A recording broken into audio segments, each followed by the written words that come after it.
now let's get into the variables with operations. So we just talked about operations. Operations can also define arguments. Quick refresher on arguments. So if you've ever used arguments before in GraphQL query, you know that you can just use parentheses like this, and you can pass arguments. So for instance, a character's query takes in a page and a filter. So if I were to go into my arguments and I were to type in page like this, I could, and it says int, so I can do something like 2, and that's an argument. It's going to do that for me. But I had to hard code this number 2 in there. What if I wanted that number 2 to be a variable that's dynamic, that's coming from my application? Well, that's where variables come in. So variables are substitutions for arguments that can be passed in dynamically, at execution time from your application. So to define variables, at least in GraphQL Playground, we can do is we can click on the query variables below here, and we just create an object that represents or fulfills the need of the variable name that we're going to create up here. So we'll go to the operation. We'll put the parentheses up here. The first thing is you have to use this $sign here. This $sign represents that you're creating a placeholder, just like you would in an argument in a function in JavaScript. You can name the argument whatever you want. That's exactly what we're doing here. We're describing arguments that the all characters operation can accept, and we can name them whatever we want. We just have to put a $sign in front of them first. So I'm going to call this one, I don't know, input.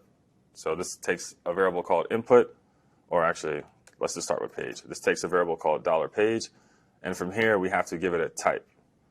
So I know that the page argument that's passed to the character's query is an int, so I'm also going to say this is an int, like that. Or what is this freaking out?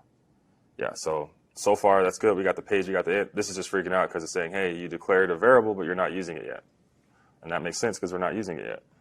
So now what I'm going to do is I'm going to remove this 2, and in its place I'm going to put page, the $page.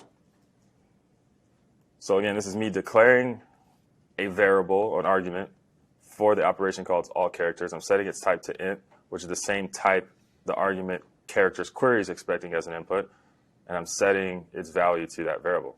Now I actually have to create that variable. So down here in the query variables, I create an object, and you can see I get autocomplete right there. That's the sweet thing about having a type safe language there. So page, and then I can also put a number there. And now when I execute this, it should get back the same result. If I change this to another page, get back a different result. Boom. That's how variables work. So I'm sure you can understand the benefit of variables. We're able to basically make our queries and mutations dynamic without having to change our queries or mutations. We don't have to write a whole nother one just to get the second page and write another one to get the third page. We just inject some variables that are substituted at execution time through the arguments, which is pretty helpful. Any questions on the variables and arguments combined with the operations? Yes, Adarsh. Can we pass in objects as well? Yes, you can pass in objects. So that's a good question. So let's look at, so we know that the characters takes an info, or that's type characters. Hold on, let's click here. Here we go. So we know that characters takes a page and a filter, right? So we could pass one object that has both of these props on it, but I know filter is an object. So let's look at filter character. Filter character has all these properties. So let's do that. So it has a name, a status, species, all that stuff. So let's do that. So we'll define another argument up here, and we'll call it, let's give it the same name. So my convention is I usually name the arguments. I usually name the variables the same name as the arguments. That way I don't get them mixed up. So that's just my convention. You can name these whatever you want. So for filter, I know that it's going to use a filter, or what was it called? A filter character type. So I'll just do that.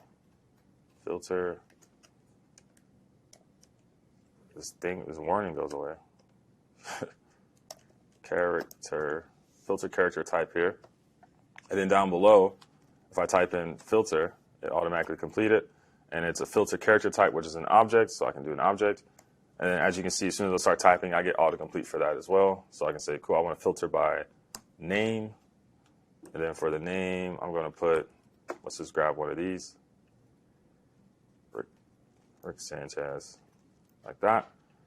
And now all I have to do is just add that variable to an argument, and I know that the characters query takes a filter argument whose type is filter character, which just happens to be the filter argument that we created. So I can just do that. Now if I execute this, I just get back Rick Sanchez. Any questions on arguments, arguments, variables, and operations on queries? This works the same way with mutations as well. There's no difference. It's exactly the same. This also works if you had, arguments on a field level, you could also pass your variables here as well. Like if this thing had a page for some reason, you could do that. It doesn't matter. Everything, these variables that you created are scoped within inside this operation. So anything in this operation can take advantage of these variables.